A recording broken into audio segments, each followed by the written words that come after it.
The second most important thing is how to handle ongoing HR support. The average business in our study is 178 employees, but the median, which means the 50th person, is only 76. How do I handle human resources if I only have 20 or 30 employees? And what we see in small business as often the issue is career pathing. The Fair Labor Standards Act is a big issue, as you can tell, for most small businesses. And that is the law that essentially governs how we pay people.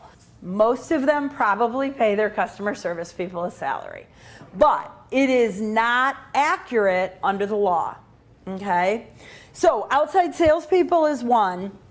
Another one that is often at odds is the professional exemption. So a professional exemption is going to be your engineers, your accountant, your human resource people, the high-level people where it requires a certain level of education to do that job. Now, what we attempted to provide was that the receptionist kept a list every day of what time people came in and went out, just so people knew who was in the building. They said, absolutely not. For all we know, you stayed up all weekend making those up. Unless she had signed off on them, they did not count as a work record. They ended up writing her a check for $58,000. Let me tell you, if that girl worked 30 hours a week, it was a lot. But that's what happens, and that's why we have these conversations. That's why we like to highlight these things to you. The way you will know your team is using the right form, the new form is 2 pages, where the old form was single-sided. Okay, so that's just, I like to give you easy ways to know that if your team is doing the right thing or not. You get them up to date. I have found that the Department of Homeland Security is very lenient if you do a self-audit. That's what this says. Self-audit is critical.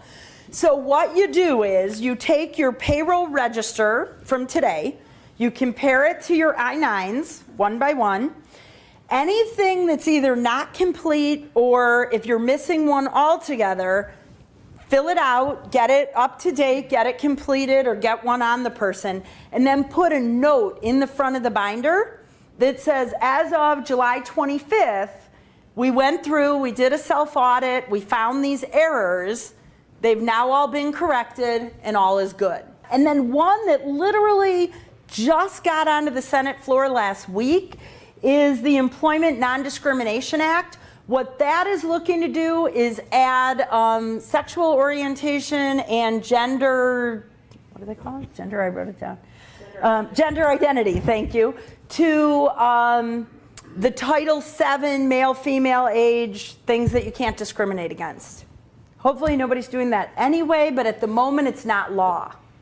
So they're looking to add it to the law. It's law in the state of Illinois, though, so. Okay, so these are the 3 big ones in Congress right now that we're just watching as HR professionals. And then these are just at the end, this is sort of a checklist of things we talked about today to go back, talk to whoever's responsible for your HR. Okay, 2 or 3 minutes over. If you keep Yeah. It,